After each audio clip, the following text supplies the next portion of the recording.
Hello everyone. एक बार like कर लेंगे सारे भाई। ओके। तो आज हम लोग करने वाले हैं Indian parliament. This is lecture 7th of our Indian polity series for SSC and railway exam. और जो इससे पहले का पार्ट है पॉलिटी का, वो काफ़ी इजी, आपको इजीली समझ में भी आ जाता होगा।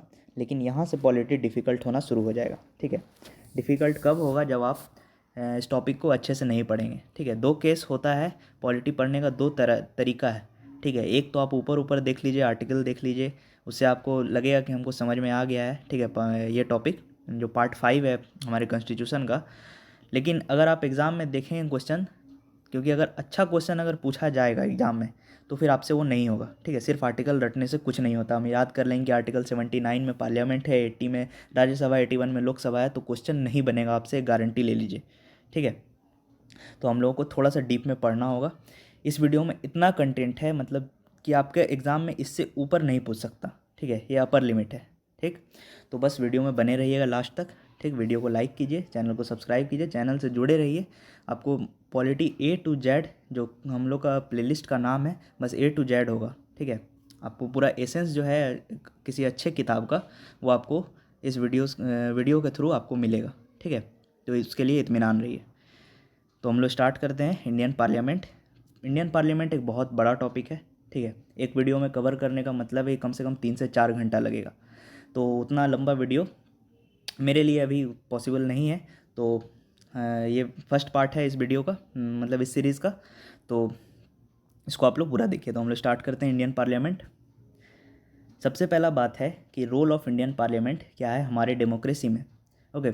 आपको मालूम होगा हमारे गवर्नमेंट का, यानी कि यूनियन गवर्नमेंट का 3 ऑर्गन है: लेजिस्लेटिव, एग्जीक्यूटिव और जुडिशरी। ये हम लोग बचपन से पढ़ते आ रहे हैं, है ना। लेजिस्लेटिव का काम क्या है? लॉ को बनाना। एग्जीक्यूटिव का काम क्या है? उस लॉ को इम्प्लीमेंट करना। और जुडिशरी का काम क्या है? अगर उस लॉ को कोई ब्रीच करता है तो उसको पनिश करना, है ना। यही तीनों काम है लेजिस्लेटिव का, एग्जीक्यूटिव का और जुडिशरी का।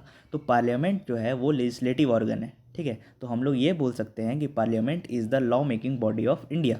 ठीक है। पार्लियामेंट जिस पोजीशन पे है, क्योंकि वो लॉ बनाता है, तो वो एक बहुत पाइवटल पोजीशन है। इसका मतलब है कि बाकी चीज़ें जो है उसके अराउंड रिवॉल्व करती है। ठीक है। बस हम लोग बोल सकते हैं, और इसके क्यों रिवॉल्व करती है ये हम लोग समझेंगे। ठीक है, धीरे धीरे। कॉन्स्टिट्यूशनल प्रोविज़न क्या है हमारे पार्लियामेंट का? तो आर्टिकल 79 से 122 में पार्लियामेंट का जिक्र है। ठीक। उसका जो प्रोसीजर है, प्रिविलेज है, कंपोजिशन है, ऑर्गेनाइजेशन है, या जो मेंबर ऑफ पार्लियामेंट को पावर्स दिए जाते हैं, ये सारे उनके क्वालिफिकेशन से ये सारे इस आर्टिकल्स में लिखे गए हैं। ठीक। कहाँ इंक्लूडेड है? Part 5 of Indian constitution, article 79, जो कि बात करता है पार्लियामेंट का। ठीक है। यूनियन में एक पार्लियामेंट होगा जिसमें कि प्रेसिडेंट होंगे, लोकसभा होगा और राज्यसभा होगा। ठीक है। लिखा हुआ है कि there shall be a parliament for the union which shall consist of president and 2 houses to be known respectively as council of states and house of people. Council of state का मतलब होता है राज्यसभा, और हाउस ऑफ पीपल हमारे यहाँ लोकसभा के नाम से जाना जाता है। और आप बोलेंगे कि प्रेसिडेंट क्यों हिस्सा है पार्लियामेंट के? तो इस चीज़ को समझते हैं कि मान लीजिए कोई बिल इनिशिएट होता है। ठीक है। लॉ बनने के पहले, लॉ बनने का प्रक्रिया तो यही है ना कि पहले बिल बनेगा, है ना। और बिल अगर पास होगा फिर प्रेसिडेंट उस पर साइन कर देंगे तो वो एक्ट बन जाता है। ठीक है।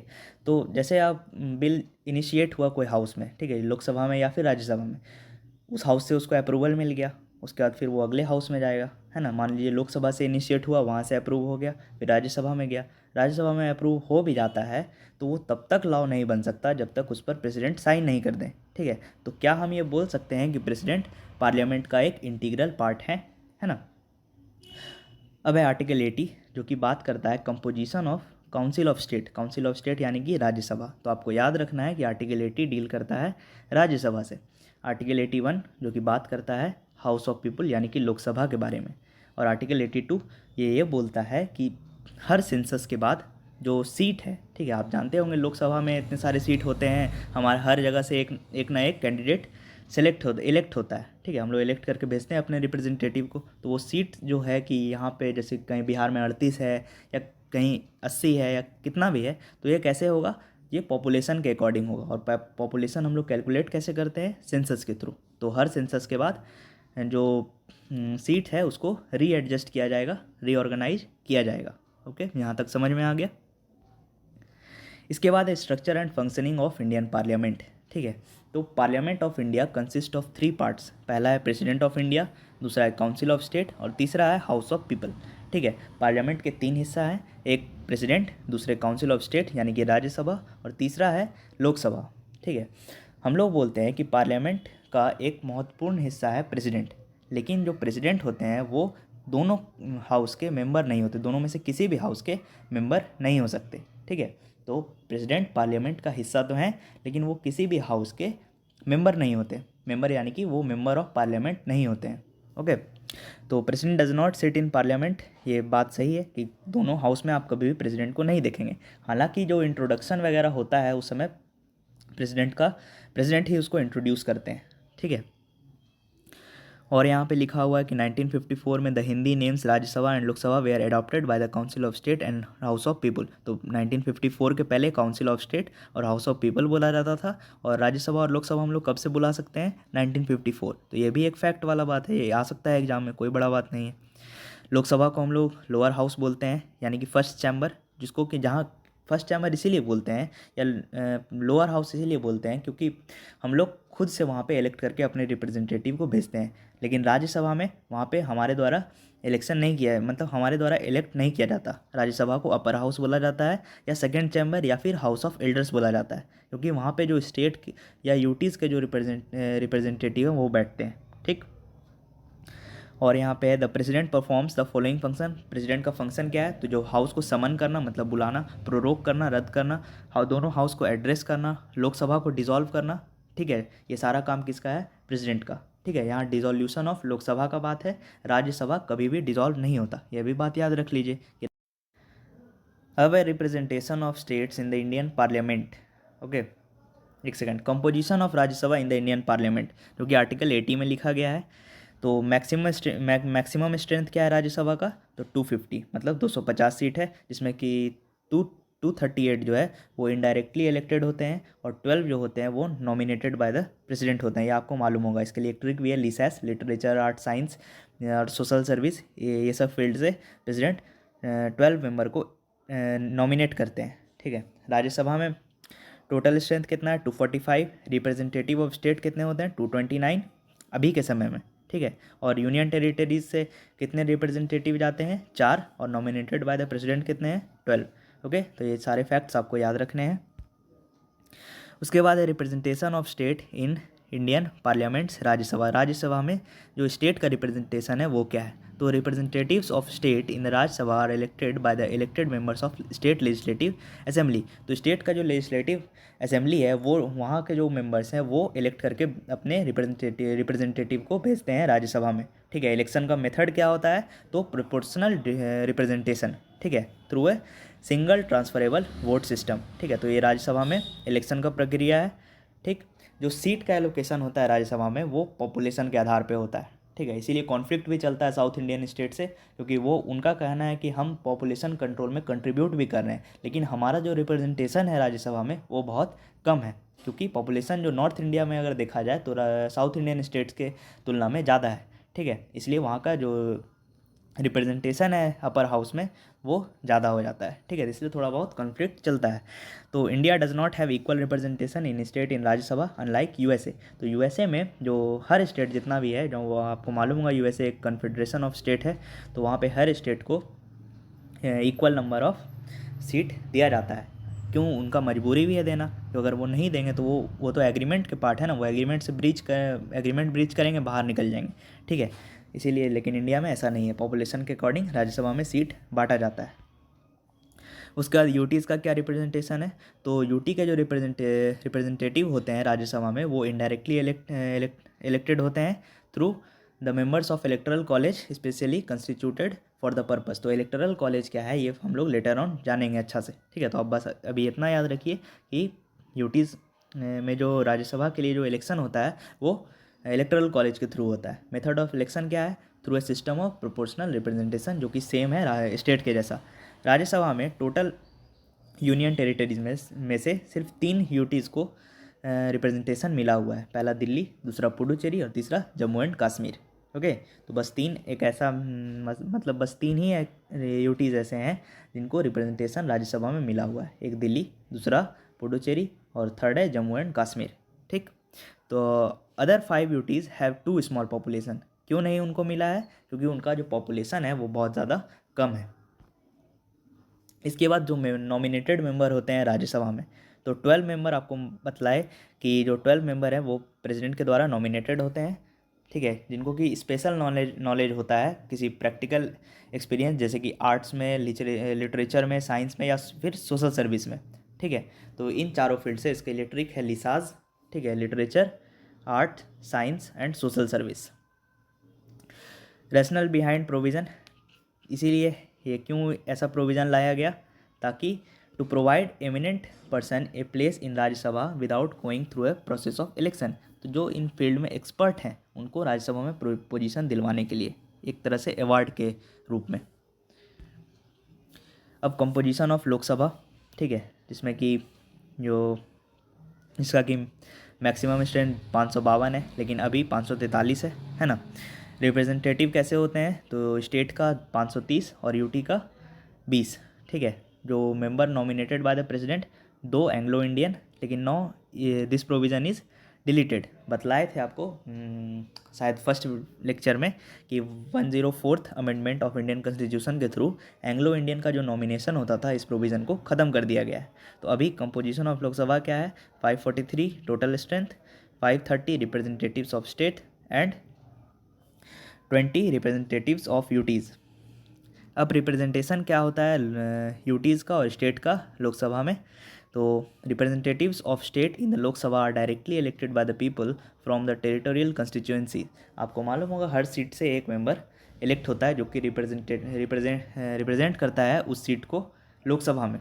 The election is based on the principle of universal adult franchise, मतलब जो भी 18 वर्ष से अधिक उम्र का है वो इलेक्शन में वोट कर सकता है। और यूटी के केस में तो constitution has empowered the parliament to prescribe the manner of choosing the representatives of UTs in Lok Sabha. तो ये पार्लियामेंट तय करेगी कि जो यूटी है वो अपने रिप्रेजेंटेटिव को कैसे चूज़ करेंगे। ओके, तो parliament enacted UTs direct election to the house of the people act 1965 by which member of Lok Sabha from the UTs are chosen by direct election. तो पार्लियामेंट ने 1965 में ये बोला है कि लोकसभा के जो मेंबर होंगे वो यूटीज़ के लोगों के द्वारा डायरेक्टली चूज़ किए जाएंगे। ओके, नाउ टेरिटोरियल कंस्टिट्यूएंसीज क्या है लोकसभा इलेक्शन में, तो for holding the direct election to the Lok Sabha each state is divided into territorial constituencies, ठीक है। तो डायरेक्ट इलेक्शन करवाने के लिए लोकसभा में हर स्टेट को टेरिटोरियल कंस्टिट्यूएंसीज में बांट दिया गया, ठीक है। हर राज्य में आप जानेंगे कि इसमें इतना सीट है, इसमें इतना सीट है, तो वो सीट्स क्या है, वो सीट्स ही टेरिटोरियल कंस्टिट्यूएंसीज है। In respect the constitution provide following 2 provision, 2 provision है कि हर स्टेट को अलॉट किया जाएगा नंबर ऑफ सीट लोकसभा में, किस मैनर में, तो जो उसका पॉपुलेशन है, ठीक है, जो प्रीसीडिंग मतलब जैसे अभी होना है तो इसके पहले जो सेंसस हुआ होगा उसके अकॉर्डिंग, उसके पॉपुलेशन के अकॉर्डिंग सीट को बांटा जाएगा, ठीक है, जो कि हर स्टेट के लिए सेम होगा। लेकिन ये प्रोविज़न अप्लाई नहीं होता है स्टेट का उन स्टेट पर जिनका पॉपुलेशन 60 लाख से कम है, ठीक है। 60 लाख से कम, जैसे कि नॉर्थ ईस्टर्न स्टेट के बारे में बोल सकते हैं हम लोग, वहाँ का पॉपुलेशन बहुत कम है ना, तो वहाँ पे ये सारी चीज़ें अप्लाई नहीं होती। Each state is divided into territorial constituency in such a manner that the ratio between the population presiding census of each constituency and the number of seat allotted to it is the same throughout the state. हमको लगता है कि ये बात 2 बार लिखा गया है। The constitution insure that there is uniformity of the representation in two respect, ठीक है। तो between the different state, the between the different constituency in the same state, ठीक है। तो जो रिप्रेजेंटेशन होगा वो 2 चीज़ों को देख के किया जाएगा, ठीक है। एक तो सारे स्टेट्स जितने भी हैं भारत के उनमें इक्वल होना चाहिए, दूसरा उस स्टेट में जितने भी सीट हैं उसमें भी इक्विटी होना चाहिए, ठीक है। जितना पॉपुलेशन है उस अकॉर्डिंग उतना सीट होना चाहिए, ठीक है। जैसे अगर एक सीट में मान लीजिए इतने पॉपुलेशन पर एक सीट है तो उसी राज्य का मतलब दूसरा सेट ऑफ पॉपुलेशन जो होगा उस पर भी एक सीट होना चाहिए। Okay, readjustment of Lok Sabha seats after census, fair representation in the Indian parliament, ताकि हर स्टेट का जो फेयर रिप्रेजेंटेशन हो सके इंडियन पार्लियामेंट में, इसीलिए लोकसभा का सीट को रीएडजस्ट किया जाता है हर सेंसस के बाद, क्योंकि पॉपुलेशन कभी भी स्टेगनेंट नहीं हो सकता है ना, या तो बढ़ेगा या तो घटेगा, है ना। अगर एक बार फिक्स कर दिया जाएगा, मान लीजिए पॉपुलेशन बहुत ज़्यादा हो गया, ठीक है, तो भी वही उतना ही सीट रहेगा, और बहुत कम हो गया तो भी उतना ही सीट रहेगा, है ना। लेकिन उसको हर साल हर सेंसस के बाद एडजस्ट किया जाता है। After every census a readjustment is to be made in, मतलब हर सेंसस के बाद सीट्स को री एडजस्ट किया जाएगा। Allocation of seats in the Lok Sabha to the states, ठीक है, जो लोकसभा में जो सीट होता है उसको एलोकेट किया जाएगा। Division of each state into territorial constituencies, ठीक है, तो टेरिटोरियल कंस्टिट्यूएंसी में स्टेट को बांटा कैसे जाएगा, तो हर सेंसस के बाद जो पॉपुलेशन आता है, ठीक है, उस हिसाब से सीट्स को बांटा जाएगा। तो parliament is empowered to determine the authority and the manner in which it is to be made. तो इस कैसे सीट बांटा जाएगा ये चीज़ डिटरमाइन करने का फैसला किसके हाथ में है, पार्लियामेंट के हाथ में। Accordingly the parliament has enacted the delimitation commission act 1952, 1962, 1972 and 2002। जो मैंने बतलाया कि 4 बार डिलिमिटेशन कमीशन एक्ट आ चुका है, ठीक है। मोस्ट रिसेंट 2002 में आया था, जिसके बाद सीट्स को फ्रीज कर दिया गया 2026 के इलेक्शन तक, ठीक है, 2026 तक। तो अब जो सेंसस होने वाला है हमारा 2027 में, तो इसके बाद सीट्स को रीएडजस्ट किया जाएगा, ठीक है। या हो सकता है कि फिर से ऐसा कुछ एक्ट आ जाए, लेकिन अब कोई ऐसा तुक बनता नहीं है, क्योंकि पॉपुलेशन इंडिया का जो 2011 में था 120 करोड़, अभी हमको लगता है कि इंडिया है सरपास्ड चाइना, ठीक है, वो लगता है 150 करोड़ प्लस हो चुका है, ठीक है। तो सीट्स को रीएडजस्ट किया जाएगा, okay. The 42nd Constitutional Amendment Act 1976 froze the allocation of seats in the Lok Sabha to the state and the division of each state into territorial constituencies till the year 2000 at the level of at the 1971 level, ठीक है। तो जो 1976 में 42nd constitutional amendment act आया था, उसमें क्या था प्रोविज़न कि लोकसभा का जो सीट है वो 1971 का जो सेंसस है उसके अकॉर्डिंग फिक्स कर दिया गया था। कब तक, 2000 तक, ठीक है। इसके बाद फिर 2002 में तो फिर से ऐसा कुछ हो गया, है ना। Objective for freezing was to encourage population limiting measures, ठीक है। क्यों फ्रीज किया गया था, ताकि जो स्टेट है वो अपने पॉपुलेशन को कंट्रोल करने के लिए कुछ मेजर्स लें, ठीक है, क्योंकि पॉपुलेशन बहुत बढ़ जाएगा लेकिन रिप्रेजेंटेशन सेम रहेगा, तो उनके लिए इशू है ना, मैटर ऑफ कंसर्न है, तो वो अपने पॉपुलेशन कंट्रोल पर ध्यान दे सकें, इसीलिए सीट्स को फ्रीज किया गया था। या इसके पीछे कोई और वजह भी हो सकता है ना। बुकिश लैंग्वेज तो यही है कि पॉपुलेशन कंट्रोल के लिए था ये बात। 84th कॉन्स्टिट्यूशनल अमेंडमेंट एक्ट 2001, इसमें रीएडजस्टमेंट ऑफ सीट को बैन कर दिया गया और उसको एक्सटेंड कर दिया गया 25 साल तक, ठीक है। तो वही 1971 वाला जो है ना, जिस हिसाब से बंटा हुआ है सीट, जो अभी आप देख रहे हैं कि 545 सीट है लोकसभा में, तो वो 1971 के सेंसस के अकॉर्डिंग है, ठीक है। तो अभी तो हमको लगता है कि 1000 हो जाना चाहिए, है ना। Also, now the readjustment and rationalization of territories constituencies to be done on the basis of 1991 census, ठीक है, सॉरी, ये 1991 के सेंसस के अकॉर्डिंग सीट बांटा गया है। 87th कॉन्स्टिट्यूशनल अमेंडमेंट एक्ट 2003 ये प्रोवाइड किया कि डिलिमिटेशन ऑफ कंस्टिट्यूएंसी है वो बेस्ड होगा 2001 के सेंसस पे, ना कि 1991 के सेंसस पे। तो जो 2003 में जो कॉन्स्टिट्यूशनल अमेंडमेंट एक्ट आया, जिसको कि 87th कॉन्स्टिट्यूशनल अमेंडमेंट एक्ट बोलते हैं, वो कि ये बोला कि जो जो डिलिमिटेशन होगा कंस्टिट्यूएंसीज का, ठीक है, वो किसके अकॉर्डिंग होगा, 2001 के सेंसस के अकॉर्डिंग, ना कि 1991 के सेंसस के अकॉर्डिंग। अब क्या है, duration and retirement process of Lok Sabha and Rajya Sabha in the Indian parliament. तो लोकसभा और राज्यसभा का ड्यूरेशन क्या होगा, ये किस आर्टिकल में लिखा गया है, आर्टिकल 83 ऑफ इंडियन कॉन्स्टिट्यूशन। तो बोला जाता है कि duration and dissolution of process of Lok Sabha in Indian parliament, Lok Sabha is not continuing, it automatically dissolves after every 5 years. हर 5 साल में लोकसभा डिजॉल्व हो जाता है, इसलिए रेगुलर इलेक्शन होता है ना। लेकिन जो राज्यसभा है उसमें क्या प्रोविज़न है कि हर 2 साल के बाद 1/3 मेंबर रिटायर हो जाएंगे, ठीक है, 1/3 फिर से इलेक्ट होंगे। लेकिन हाउस जो है वो कंटिन्यू होता है, कभी भी डिजॉल्व नहीं होता, इसलिए राज्यसभा को परमानेंट हाउस बोला जाता है, लोकसभा को परमानेंट हाउस नहीं बोला जाता। Its normal term is 5 year from the date of its first meeting after the general election, after which it automatically dissolves, ठीक है। जो पहला मीटिंग होता है उस दिन से काउंट किया जाता है। ये भी स्टेटमेंट वाला क्वेश्चन बनाया जा सकता है, ठीक है। तो जो पहला मीटिंग होता है उस दिन से काउंट किया जाता है कि 5 साल के बाद, वहाँ उस दिन से 5 साल के बाद ये ऑटोमेटिकली डिजॉल्व हो जाएगा, ठीक है। प्रेसिडेंट ऑथराइज करते हैं, ठीक है, प्रेसिडेंट ऑथराइज है डिजॉल्व करने के लिए लोकसभा को किसी भी टाइम में before the completion of 5 year, ठीक है, 5 साल पूरा होने के पहले भी लोकसभा को डिजॉल्व किया जा सकता है by the order of president. और ये जुडिशियल रिव्यू के सब्जेक्टेड नहीं है, it is not subject to judicial review, मतलब आप उसको कोर्ट में चैलेंज नहीं कर सकते।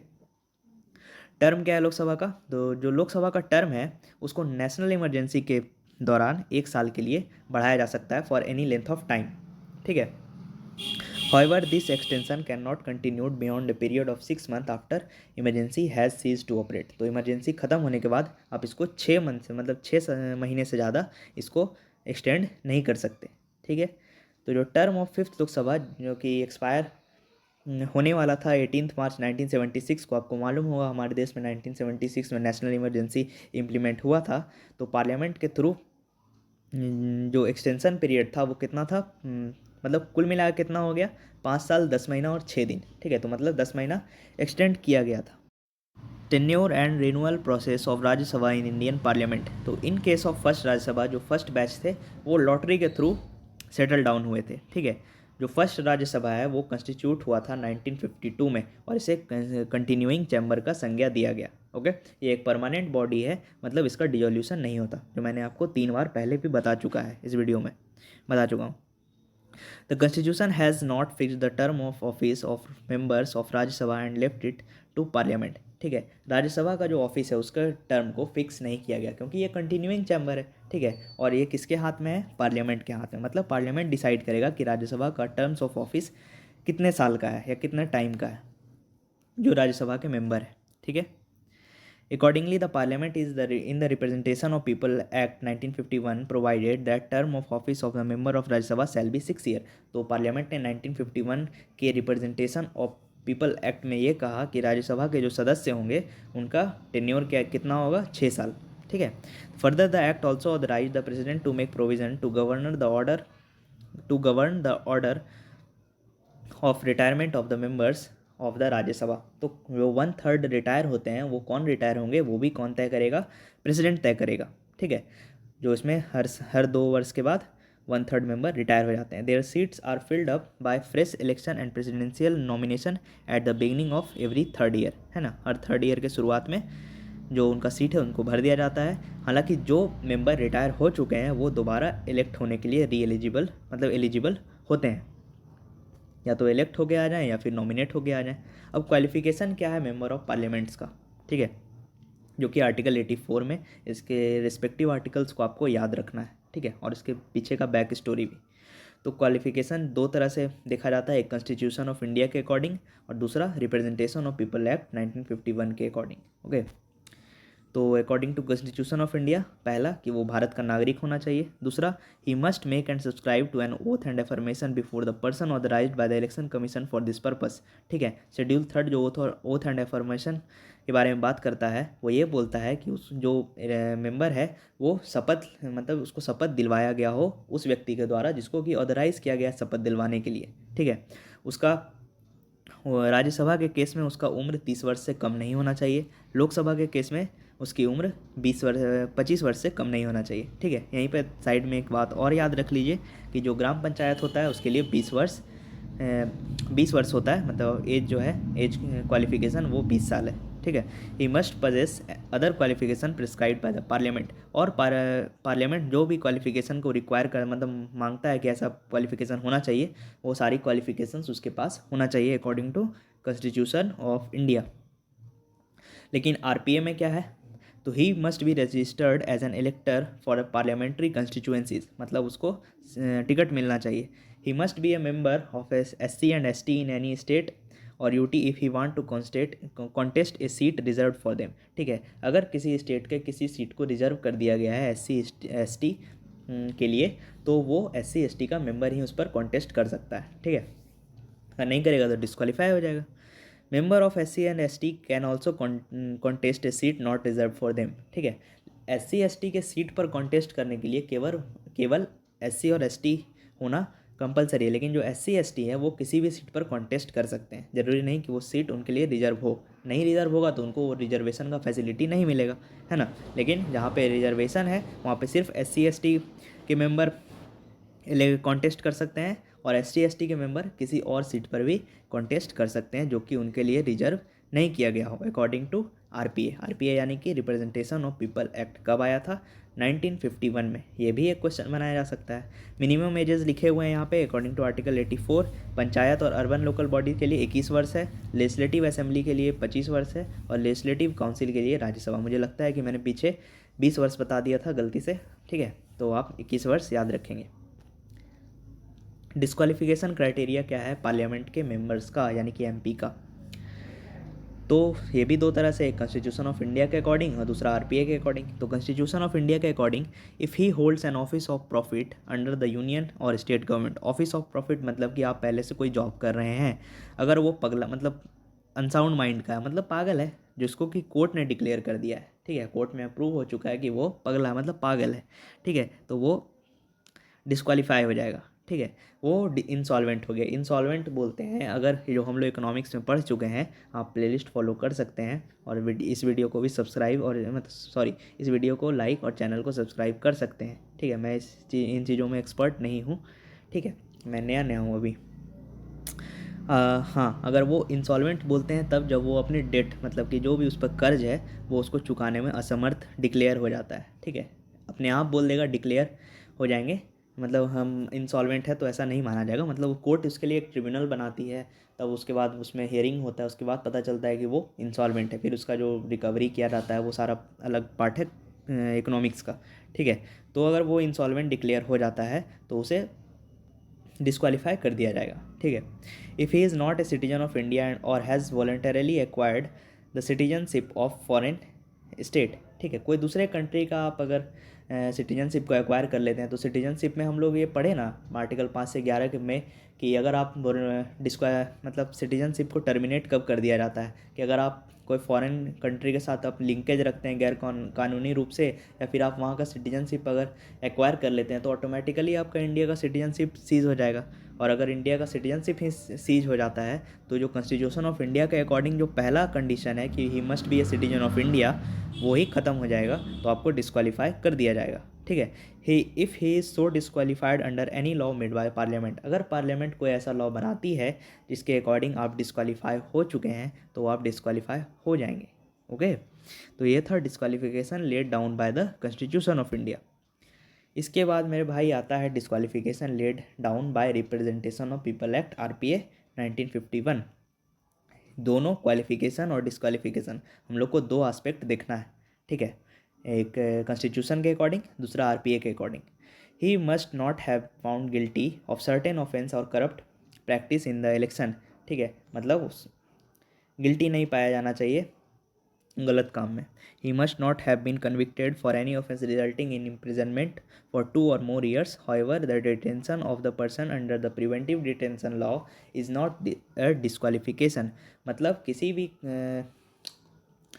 भी ऑफेंस में वो अगर कन्विक्टेड है जिसमें कि 2 या 2 से अधिक साल के लिए उसको मतलब सज़ा हो सकती है, तो वो डिस्क्वालीफाई हो जाएगा, ठीक है।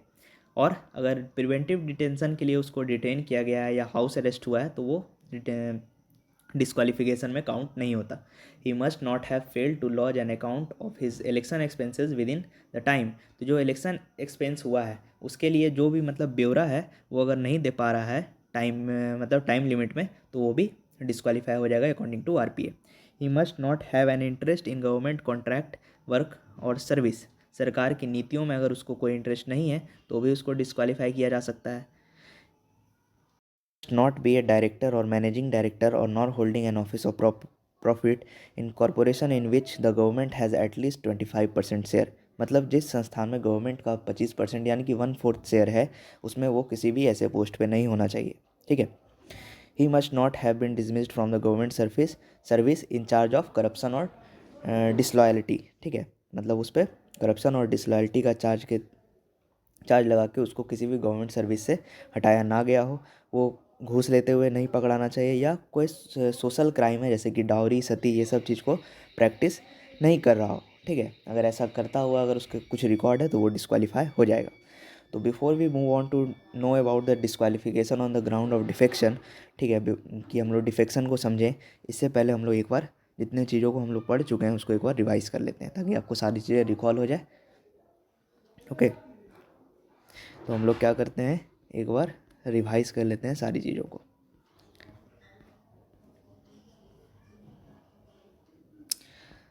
सबसे पहले हम लोग क्या जाने थे, रोल क्या है पार्लियामेंट का। तो गवर्नमेंट का लेजिस्लेटिव ऑर्गन है जो कि लॉ, देश के लिए लॉ बनाती है। ओके, उसके बाद हम लोग कॉन्स्टिट्यूशनल फ्रेमवर्क को जाने कि आर्टिकल 79 से लेके 122 तक पार्ट 5 ऑफ कॉन्स्टिट्यूशन में पार्लियामेंट के बारे में लिखा हुआ है, जिसमें कि 79 बात करता है कि there shall be a parliament, और 80 बात करता है काउंसिल ऑफ स्टेट यानी कि राज्यसभा के बारे में, और 81 बात करता है हाउस ऑफ पीपुल यानी कि लोकसभा के बारे में। फिर आर्टिकल 82 बात करता है कि हर सेंसस के बाद सीट्स रीएडजस्ट होंगे। फिर स्ट्रक्चर और फंक्शन को हम लोग जाने कि पार्लियामेंट के 3 पार्ट होते हैं, पहले प्रेसिडेंट ऑफ इंडिया, दूसरा काउंसिल ऑफ स्टेट यानी कि राज्यसभा, दूसरा हाउस ऑफ पीपुल यानी कि लोकसभा। उसके बाद हम लोग प्रेसिडेंट का क्या रोल होता है पार्लियामेंट को लेके, हाउस को समन करना, प्रोरोग करना, एड्रेस करना, डिसॉल्व करना लोकसभा को, ये सारे फंक्शंस परफॉर्म करते हैं प्रेसिडेंट। ओके, उसके बाद हम लोग कंपोजिशन को समझे। राज्यसभा क्या है कि उसका मैक्सिमम स्ट्रेंथ 250 है ना, और उसमें 12 मेंबर्स नॉमिनेटेड होते हैं bye the president of India. उसके बाद हम लोग रिप्रेजेंटेशन को समझे कि राज्यसभा में स्टेट का रिप्रेजेंटेशन कैसा है, यूनियन टेरिटरीज़ का रिप्रेजेंटेशन कैसे होता है। उसके बाद हम लोग नॉमिनेटेड मेंबर्स के बारे में जाने कि किस फील्ड से उनको नॉमिनेट किया जाता है। फील्ड्स हैं आर्ट, लिटरेचर, साइंस और सोशल सर्विस। नॉमिनेट कौन करता है, प्रेसिडेंट ऑफ इंडिया। फिर हम लोग लोकसभा के बारे में जाने कि लोकसभा का मैक्सिमम स्ट्रेंथ कितना है, 552, जिसमें कि अभी टोटल करेंट कंपोजिशन है 543। रिप्रेजेंटेटिव ऑफ स्टेट कितने हैं, 530। रिप्रेजेंटेटिव ऑफ यूटी कितने हैं, 20। उसके बाद लोकसभा में हम लोग स्टेट के रिप्रेजेंटेशन को देखे, फिर यूटी के रिप्रेजेंटेशन को देखे, फिर हम लोग टेरिटोरियल कंस्टिट्यूएंसी के बारे में जाने लोकसभा के इलेक्शन में। फिर लोकसभा में सीट्स को हर सेंसस के बाद रीएडजस्ट किया जाएगा, जिसमें कि हम लोग डिलिमिटेशन कमीशन के बारे में जाने कि 1952, 1962, 1972 और 2002 में डिलिमिटेशन कमीशन लाया गया। इसके बाद हम लोग ड्यूरेशन के बारे में जाने दोनों हाउसेस का, जो कि आर्टिकल 83 में मेंशन किया गया है, जिसमें कि लोकसभा का जो डिसोल्यूशन का टाइम है वो 5 साल है, और राज्यसभा एक परमानेंट हाउस है जिसमें कि 1/3 मेंबर हर 2 साल के बाद रिटायर हो जाते हैं। ये सब हम लोग देख चुके हैं। फिर राज्यसभा के रिन्यूअल के बारे में हम लोग जाने। फिर हम लोग क्वालिफिकेशन जाने as per constitution of India कि ये सारे क्वालिफिकेशंस होने चाहिए as per constitution of India to be a member of parliament. फिर हम लोग क्वालिफिकेशन जो कि आरपीए में लिखा गया है उसको हम लोग समझे। फिर हम लोग डिस्क्वालिफिकेशन का क्राइटेरिया जाने कि मेंबर ऑफ पार्लियामेंट को कैसे डिस्क्वालीफाई किया जाएगा on the basis of constitution of India, जो प्रोविजंस उसमें लिखे हुए हैं, और on the basis of representation of people act जो कि उसमें लिखे हुए हैं। ओके, अब हम लोग का बारी है डिफेक्शन को समझने का। ओके, तो कॉन्स्टिट्यूशन बोलता है कि किसी भी मेंबर को डिफेक्शन के ग्राउंड पे डिस्क्वालीफाई कर दिया जाएगा according to our 10th schedule of Indian constitution. Okay, कब कर दिया जाएगा? सबसे पहले जो डिस्क्वालिफिकेशन का जो क्वेश्चन होता है ये किसके हैंड में होता है? तो जो स्पीकर ऑफ द हाउस होता है, ठीक है, जो प्रिजाइडिंग ऑफिसर होता है किसी भी हाउस का, जैसे कि chairman in case of Rajya Sabha. ठीक है, चेयरमैन कौन होता है राज्यसभा का? वाइस प्रेसिडेंट ऑफ इंडिया, और स्पीकर ऑफ लोकसभा। तो उनके हाथ में होता है ये डिफेक्शन का फैसला। हालांकि जो वो फैसला लेते हैं वो जुडिशियल रिव्यू उसका हो सकता है। ठीक है, जो प्रेजाइडिंग ऑफिसर का जो भी फैसला होता है वो सब्जेक्ट टू जुडिशियल रिव्यू है। ये किस केस से आया था ये जजमेंट सुप्रीम कोर्ट का? कि हो तो होलोहन केस 1992। तो डिस्क्वालिफिकेशन कब लगाया जाता है? If he voluntarily gives up the membership of political party on whose ticket he is elected to the house. जिस पार्टी से वो जिस पार्टी के टिकट पे वो चुना गया है, इलेक्ट हुआ है, वो पार्टी का वो मेंबरशिप को स्वेच्छा से त्याग दे तो उसे डिस्क्वालीफाई कर दिया जाएगा। अगर वो वोट करता है उस पार्टी के, मान लीजिए पार्टी वोट कर रही है पॉजिटिव और वो उसका वोट निगेटिव हो जाता है, मतलब कॉन्ट्राडिक्ट कर रहा है पार्टी के व्यू से, तो उसको डिस्क्वालीफाई कर दिया जाएगा on the basis of defection. दूसरा कि कोई मेंबर इंडियन मतलब निर्दलीय इलेक्ट हुआ है, उसके बाद वो किसी पॉलिटिकल पार्टी को ज्वाइन कर लेता है तो भी उसे डिस्क्वालीफाई कर दिया जाएगा। और लास्ट है कि if any nominated member joins any political party after the 6 month, मतलब किसी पार्टी से आप चुने गए हैं और 6 महीना के बाद आप दूसरे पार्टी में ज्वाइन कर लेते हैं तो आप डिस्क्वालीफाई हो जाएंगे। ओके, तो ये सारे ग्राउंड्स थे डिफेक्शन का। तो ये पार्ट 1 ऑफ इंडियन पार्लियामेंट है। मिलते हैं नेक्स्ट वीडियो में। ओके, वीडियो पसंद आया तो वीडियो को लाइक और चैनल को सब्सक्राइब कीजिए।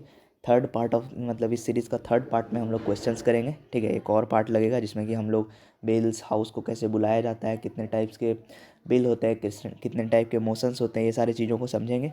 ओके, तो क्वेश्चंस कीजिएगा तो आपको कॉन्फिडेंस महसूस होगा, और इस डेप्थ में जब आप पढ़ते हैं तो आपको कॉन्फिडेंस महसूस होना चाहिए, ठीक है। क्योंकि आपको ये मन में आना चाहिए कि हाँ अब हमसे क्वेश्चन गलत नहीं हुआ, क्योंकि इससे ज़्यादा क्या पूछेगा एग्जाम में।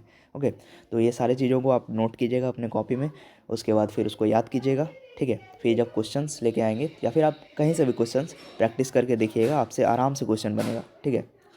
तो चैनल को सब्सक्राइब कीजिएगा, ओके।